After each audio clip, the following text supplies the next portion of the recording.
एकतर बाळासाहेब हे अतिशय प्रेमळ, त्यांचा स्वभाव एक मिश्किल, नेहमी असं जोक करायचं, नेहमी हसतमुख.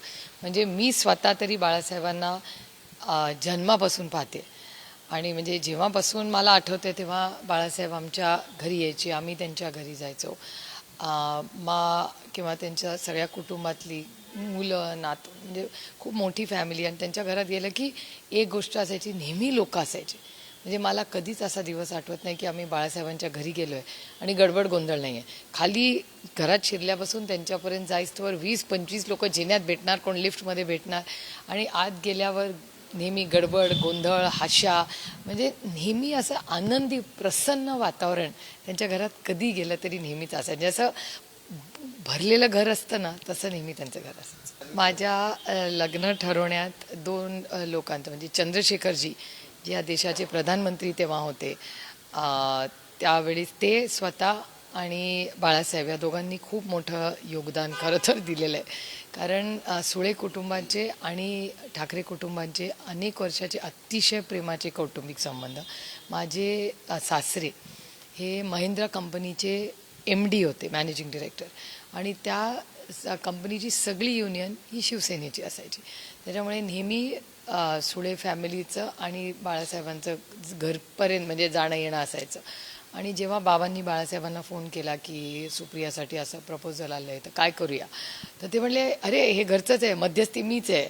आणि पुढाकार घेऊन त्यांनी, आणि नंतर चंद्रशेखरजी त्याच्यात इन्व्हॉल्व झाले. हे आमच्या सगळ्यांचेच कौटुंबिक घरात संबंध असल्यामुळे, त्यामुळे त्या सगळ्यामुळे म्हणजे माझं आणि सदानंदचं लग्न होण्यात सगळ्यात मोठा पुढाकार हा खरं माधव आपटेंनी आमची ओळख करून दिली, आणि बाळासाहेब आणि चंद्रशेखरजी या दोघांमुळे खरं ते लग्न झालं.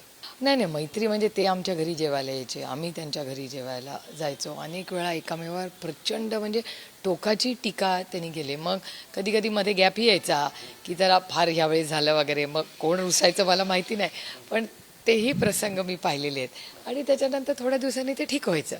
आणि असे कधी कधी काही तसेही प्रसंग घडलेले आहेत. पण साधारणपणे पवारसाहेबी असताना ते फोन करायचे, बाळासाहेब आपल्याला असं असं करायचं आहे, तुमची मदत लागेल. आणि जेव्हा महाराष्ट्राचे विषय असायचे तेव्हा बाळासाहेबांनी नेहमीच पवारसाहेबांना साथ दिली आहे. आणि महाराष्ट्राच्या हितासाठी त्या दोघांनी, महाराष्ट्र म्हटलं की ते दोघं एकत्र व्हायचे, पण एकामेकावर मनसोक्तपणे दिलदारपणे दोघांनी राजकीय टीका दोघांनी एकामेकावर केली. एकदा मी त्यांना हॉस्पिटलमध्ये भेटायला गेले होते आणि ते भयंकर त्यांच्या कुटुंबावर नाराज होते.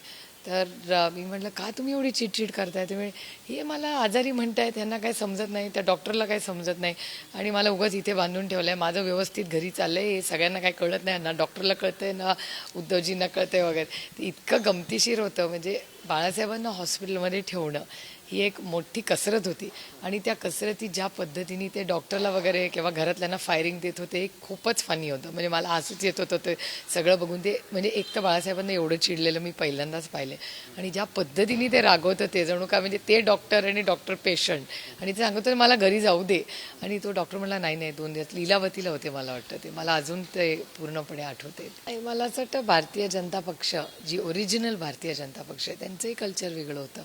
त्या काळामध्ये भारतीय जनता पक्षाचे बाळासाहेबांचे आणि सगळ्यांचेच म्हणजे माझेही भारतीय जनता पक्षात अरुणजी असतील किंवा आजही अडवाणी साहेबांच्या कुटुंबाची आजही आमचे अतिशय चांगले कौटुंबिक संबंध आहेत. अटल बिहारी वाजपेयी साहेबांची मुलगी असेल किंवा फॅमिली असेल त्यांची सगळ्यांची, किंवा अडवाणी साहेबांची लेक प्रतिभा असेल, किंवा सुषमा स्वराजांची लेक असेल, किंवा अरुणजींची लेक असेल, या सगळ्या मुलींची माझी आजही मैत्री आहे. आमच्या घरातल्या सगळ्या सुखदुःखात म्हणजे दिल्लीला जेव्हा आमच्या घरात कार्यक्रम असतो तेव्हा ह्या चारही कुटुंबाला आवर्जून आमंत्रण असतंच, आणि तेही ते नातं निभवतात. ते सगळे आमच्या सगळ्या कार्यक्रमाला प्रेमाने आठवणीने येतात.